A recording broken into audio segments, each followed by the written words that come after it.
again, today we're going to take what we've been doing the last couple of days and just combine it into one big problem.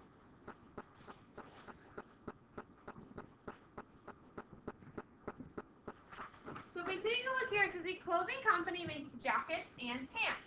Each jacket requires 1 hour of cutting and 4 hours of sewing. Right? Each pair of pants requires 2 hours of cutting and 2 hours of sewing. If the total time per day available for cutting is 20 hours and for sewing is 32 hours, the profit on the jacket is $14 and the profit on the pair of pants is $8. Write a system of inequalities to represent the number of items that can be produced to determine the number of each item that should be made to maximize the profit. And they were very nice. They told you what your variables represent. It says let X represents jackets and Y represents the number of pants. Write a system of inequalities to represent the number of pants and jackets made. What's going to be really helpful for us to make right here that we did yesterday with these problems? A what? Be really helpful to draw a table or chart. Super helpful. It'll make your life so much easier. So you make 3 lines, and then you're going to make 2. You can always extend it if we have more than 2 equations. Okay, sometimes you do. You have 3. So, if they gave us our variables, it said X was jackets. They said Y was pants. So that goes there. What always goes on the end? Oh, total always goes on the end. Okay. And then what's going to go on the side here? Remember yesterday, our constraints go on the side. Okay? What constraint is for confining us to only not being able to work all hours of the day or not be able to make as many as we want to make? What are our constraints? What's limiting us? What is it? Time per day to do what? Cutting and sewing. Cutting and sewing. Those are our constraints.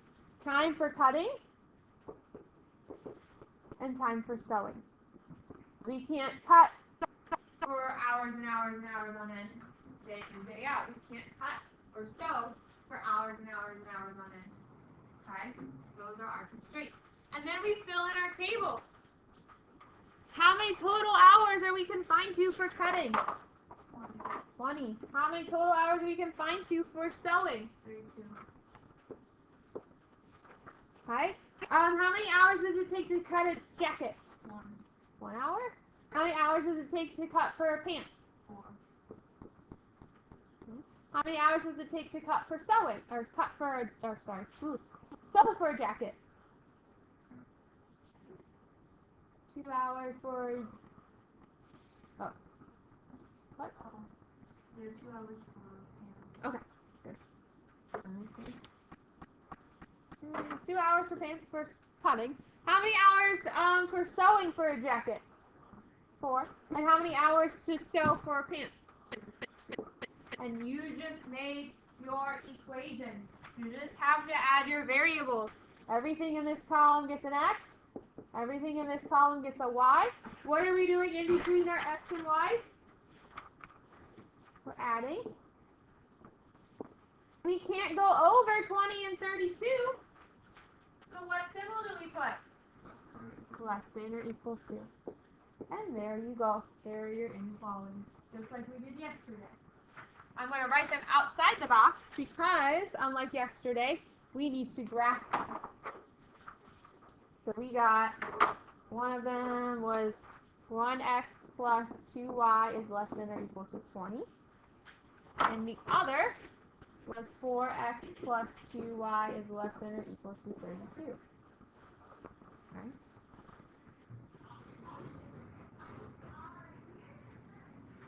So now we have to graph these. Okay. What other inequalities do we automatically add here as well?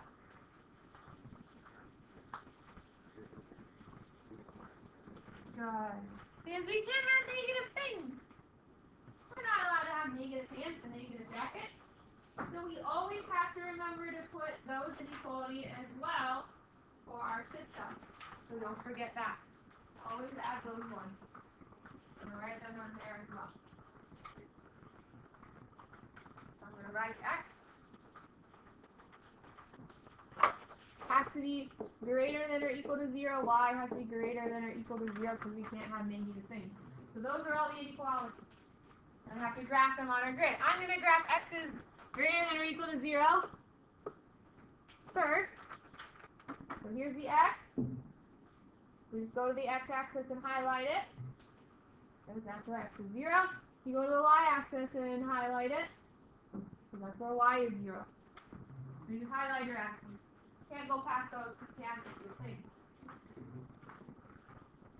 That's how you graph. And again, I wait for the shading so we're done. Okay. So then we have to solve these to graph them. To solve this one, what do we have to do with that x?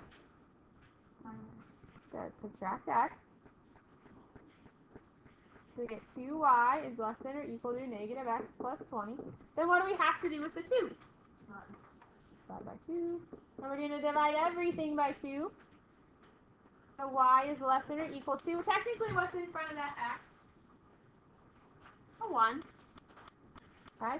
And so that's like saying negative 1/2 x plus 20 over 2 is what? 1. So divided by 2 is? 10. Okay. So there's that one inequality. So then we have to graph them. In order to graph them, y has to be by itself. So where are we going to start at when we graph this one? Good. Start at your b, the number by itself. And then follow your slope, which is down 1, right 2.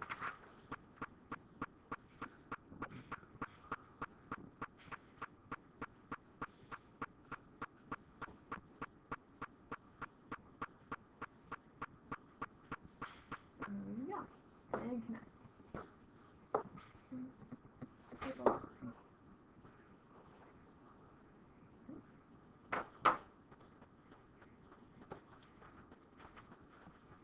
And then we do the same thing for the other line. We have to solve it.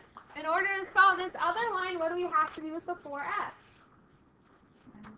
That's it. So we're just solving for y. Then stick the x out in front. And then our last step, what do we have to do with that 2? Divide by 2. So we divide by 2, less than or equal to negative 4 divided by 2 is negative 2. 32 divided by 2 is 16. So there's that other equation. So we graph it. So we graph that orange equation, where are we going to start at? 16. And then follow your slope, which is down 2, right 1, down 2, right 1, down 2, right 1, down 2, right 1. And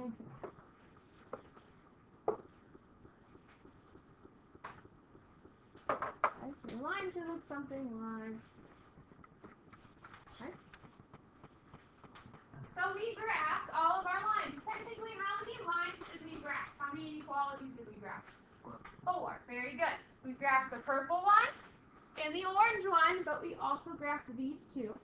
So we graphed 4 lines. How many? What sided figure are we then going to shade?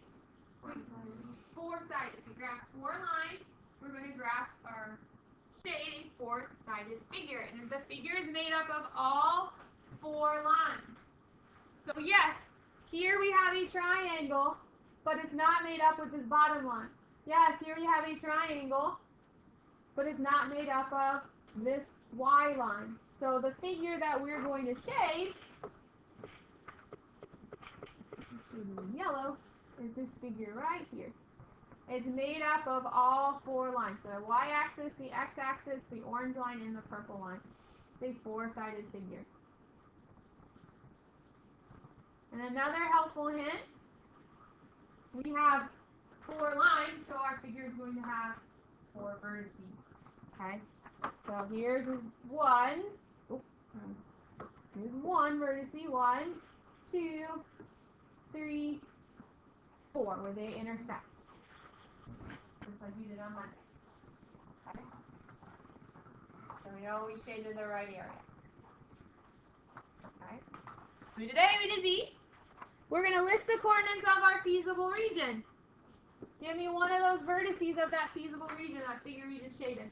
0, 0. 0, 0. What about another one? 0, 10. 0, 10. What's another one? 8, 0. 0. And what's our fourth one? 4, 9. 4, 8. Oop. 4, 8. Okay. So think we graph 4 lines, we should have 4 vertices. And a lot of the times one of those vertices is 0, 0. You'll see on the backboard it's a little bit different. But it's made up of all where those lines intersect. So then what we have to do is write that function for total profit. That's your f of x function that we wrote yesterday. And it's always dealing with profit. It's a total profit equation. So we look for the words that say profit. Here's profit. There's profit. Read back through. This is a jacket has a profit of $14 and a pair of pants has a profit of $8. So we, excuse me, write our function. What variable? It said jacket was x. So what's that going to look like when we write it in our function? 14x. Plus we said pants was y. So what's 8y? So we have 14x plus 8y. That represents our profit. So to figure out how to maximize our profit, what do we need to do with those vertices? Plug them in, right? And we're not looking for a minimum. It says we want to find a maximum profit, so we're just looking for a maximum. So I'm going to take 0, 0. This is kind of an easy one. What do we get when we plug 0 in? 0. Think of it this way. If you make 0 jackets and you make 0 pants, are you going to make any money? No.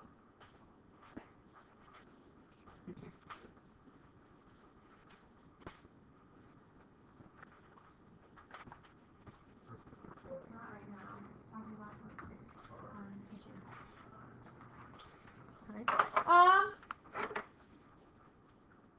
Okay, so then I'm going to take the next one, 0, 10. 0 is going to go in for x, 10 is going to go in for y. And what do we get when we plug 0, 10 in? Well, we get 14 times 0, 0 plus, what's 8 times 10? 80. So we plug that in. That gives us 80. So what this is saying is if we make 0 jackets and 10 pants, we'll make a profit of $80. That's what that's saying. Okay? So we're going to do the same thing with the next point. 8, 0. Do 14 times 8 plus 8 times 0. What do we get when we plug that point in? 112. So what this is saying, if we make 80 jackets and no pants, we'll have a profit of $112. Okay? So then let's plug in that last one, 4, 8. 14 times 4 plus 8 times 8. And what do we get when we plug in that point? 120. Okay. So, based off our results, what combination of pants and jackets is going to maximize our profit? 120, right? We make 4 pants or 4 jackets and 8 pants. That gives us a profit of $120. That's the most. That's the biggest number. So that's what we're going to make. We're going to make 4 jackets and 8 pants for a profit of $120. And that's what we need to see. A sentence stating that. Go to circle 120 and end it. Don't get full points. You have to interpret your results. Because we said jackets represents X, pants represents Y. So all the X values is representing the amount of jackets. All the Y values are representing the amount of pants. So if we make 4 jackets and 8 pants, it will maximize our profit of $120. Questions over that? And it's the same process every time. You just have slightly different scenarios and numbers. If you flip it over to the back, this one is a slightly different one than what we've been talking about, but the process is still the same. It says the liquid portion of a diet is to provide at least 300 calories, 36 units of vitamin A, and 90 units of vitamin C daily. A cup of dietary drink X provides 60 calories, 12 units of vitamin A, and 10 units of vitamin C. A cup of dietary drink Y provides 60 calories, 6 units of vitamin A, 30 units of vitamin C. Suppose that dietary drink X costs $12 per cup and dietary drink Y costs 12 cents per cup and drink Y costs 15 cents per cup. Okay? A big word here is at least. Okay? So when it says at least, can we go below those amounts? So that's just a little bit different than what we've been talking about. Okay? So first things first, we're going to determine which variable we will use to represent drink X and drink Y. Which ones make the most sense? X and Y. I'm going to make drink X, X. And I'm going to make drink Y, Y. I would not confuse yourself and flip-flop it. So those are the two things we're dealing with here. Two drinks. Then we have the random system and inequalities that represents those two drinks, so we're going to make our chart.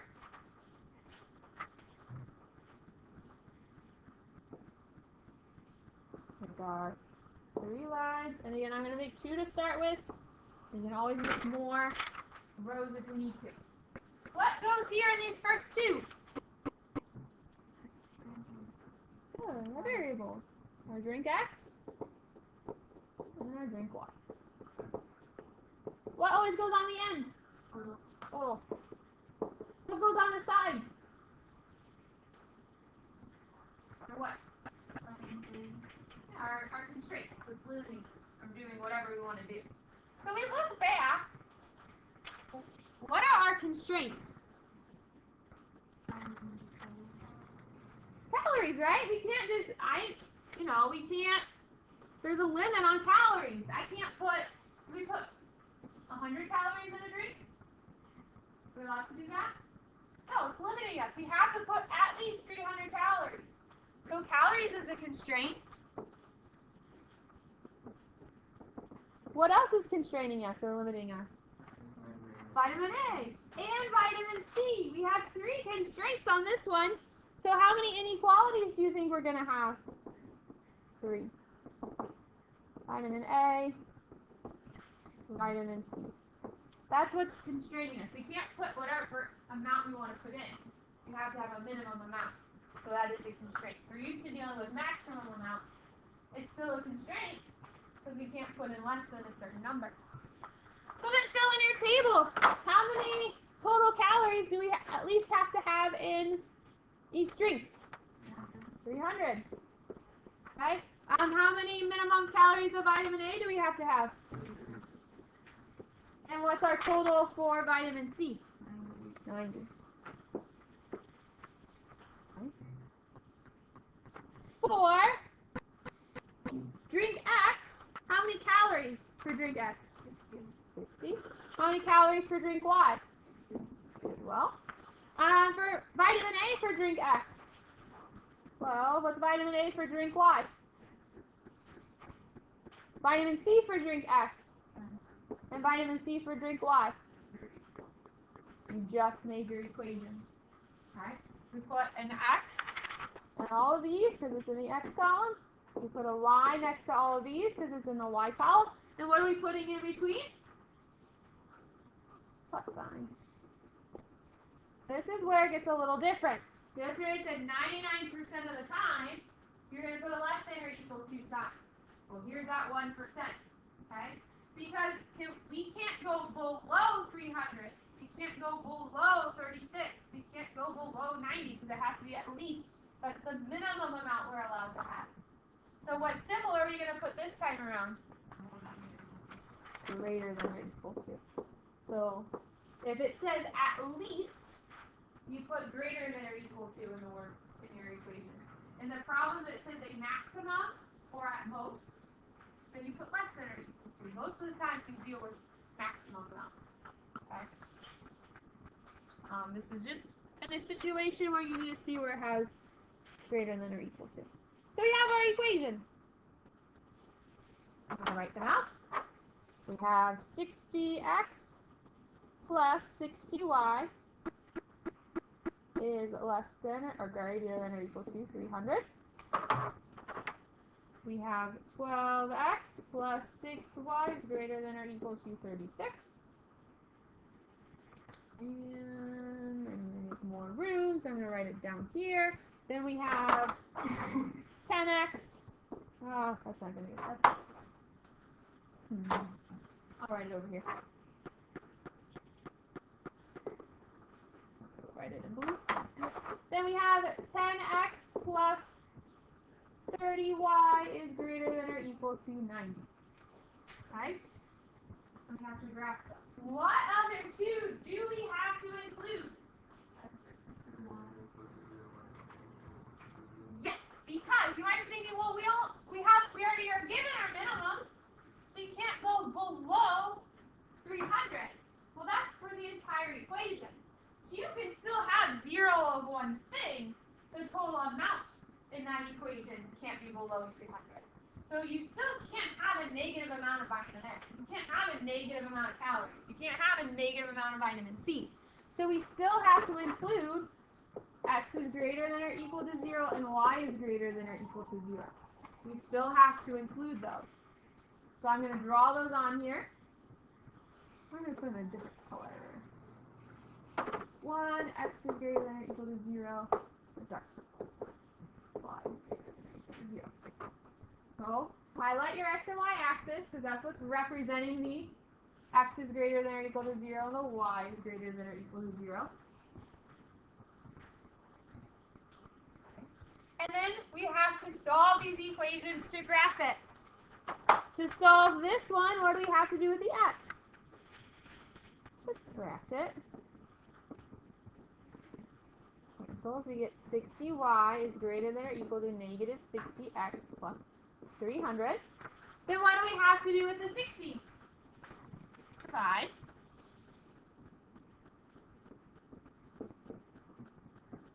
Y is greater than or equal to negative 60 divided by 60 is negative 1. 300 divided by 60 is 5. So there's that inequality. Let's go ahead and graph. So I'm going to go to where? We're going to go to 5, and then do our slope. This is down 1 over 1.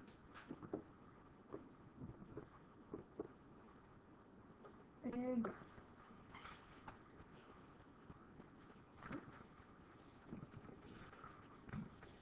Then do the same thing for this purple equation. Solve for y. So we move the 12x over. We get 6y is greater than or equal to negative 12x plus 36. Divide by 6. So we get y is greater than or equal to 2x plus 6. So we graph this guy. Start at your 6, follow your slope, which is down 2, down 2, down 2. And then I'll do like a pinky purple for that one. Whoa, I thought I was on the line. So definitely up.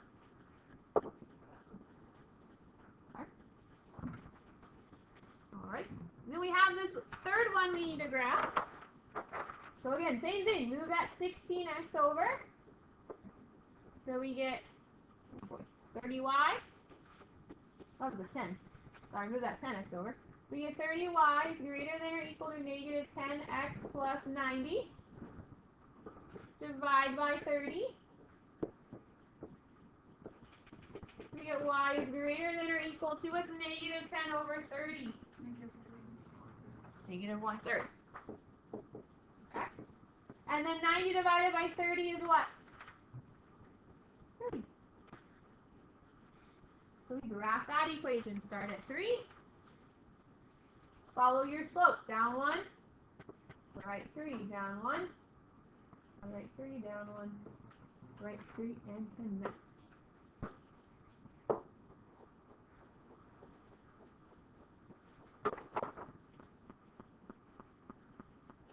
So technically, how many equations did we graph? 5, right? Graph to the x and y axis, and then those 3 that we made. Okay? Here is the thing. All these equations, when we shade, it's saying y is greater than or equal to the equation. Y is greater than or equal to the equation. Y is greater than or equal to the equation. So which way are we going to shade? Above, right? We have to shade upwards. So when we shade, good color for shading. We're shading above. We're shading this entire area because this is greater than, right? So we have to shade above all of our lines. So this is our feasible region. This is what we call an unbounded region because it's not a figure, right? It goes on forever technically. Okay? So it's unbounded. Still our feasible region though. So what you have to look and see is what are our intersection points that are touching our feasible region. So look at these where these lines intersect and look and see, well, where do they intersect? These two lines intersect and it's touching our feasible region. These two lines intersect, but is it touching our feasible region? No, so we can't use it. These lines intersect, are they touching our feasible region? Yep. Okay. These intersect, they're touching that shaded region, that's good. These two intersect, they're touching our region, that's good. Here's the thing. These two again are intersecting, but is it touching the shaded part? Nope. These intersect, not touching the shaded. These intersect, not touching the shaded. So Orange one. which one? So this is where it gets tricky. These are not intersecting anything, so you can't really use those. Okay, they have to intersect. Okay. And if you notice, you're like, wait a second, I graphed 5 lines, but I only have 4 points. That's because it's unbounded. And they intersect at other spots, but it doesn't touch the shaded region, so we can't use it. So in this instance, yes, we only have 4 points instead of 5. If it's bounded, like on the first one, yeah, you should have 5 or 4 vertices because we graphed 4 lines. Okay? So we have to write down those points. Our feasible region points. What's one of our vertices of our feasible region? 0, 6. What's another vertice of our feasible region? 4. What's another vertice? 0, 3. And then our last vertice. 0, 8. Careful. 9. Good, and it'd be 9, 0 because the x is first, and the y value there is 0. Then we have to write a function for the total cost. Usually, like the majority of the time, we're dealing with profit. This time we're dealing with cost. So you just go back. It's still your f of x function. But we're looking at for the word cost instead of profit. Well, I see cost here. I see cost here. We said drink x is represented by the variable x. So what's that going to look like when we put it into our function? Perfect. 0.12x. 12 cents per drink x. Plus, what's it going to look like for drink Y. 0.15Y. Okay, that's our cost function.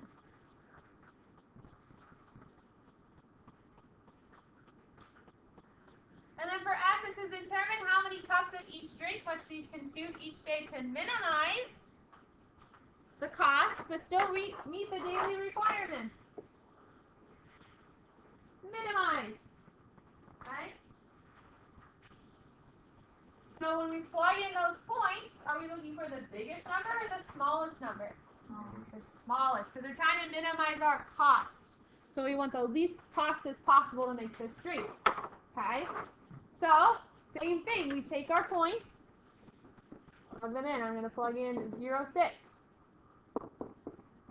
So X goes in for 0, 6 goes in for Y.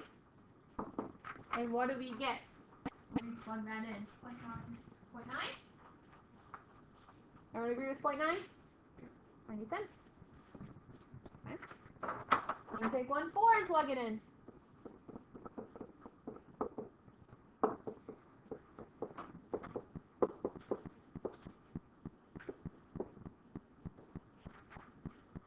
What do we get when we plug in 1, 4? 0.72. 72 cents. I'm going to take the next point, 3, 2, and plug it in.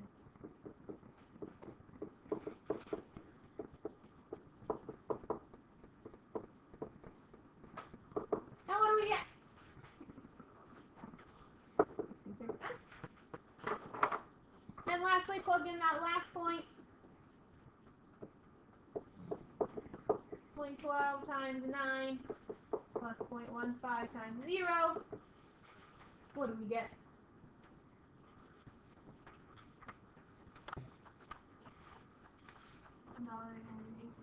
$1.08.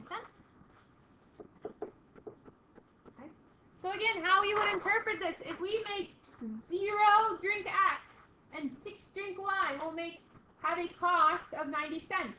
If we make 1 drink X and 4 drink Ys, we'll have a cost of 72 cents. If we make 3 drink X and 2 drink Y, we'll have a cost of 66 cents. 9 drink X, 0 drink Y will have a cost of $1.08. Which one of these combinations is going to minimize our cost? 66 cents, right? So when we interpret that, like we just said, our answer needs to be written like this. 3 drink X, because that was the X value in that. That's representing drink X. And 2 drink Y.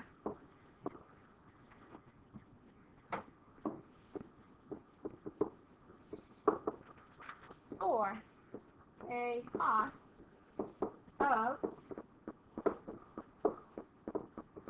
66 cents.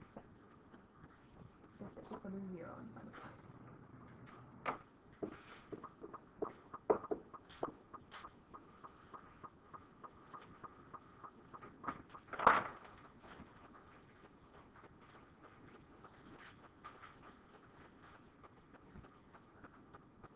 Questions over there? Very similar process each time. The hard part, I think, is getting those equations made. Once you get the equations in, it's no different than what you did on Monday. Okay? But you have to make that chart. I think it makes your life easier for making those equations. So, what I want you to do now, just because we have a quiz over it tomorrow, and you'll get tons of practice the next 3 days over this stuff.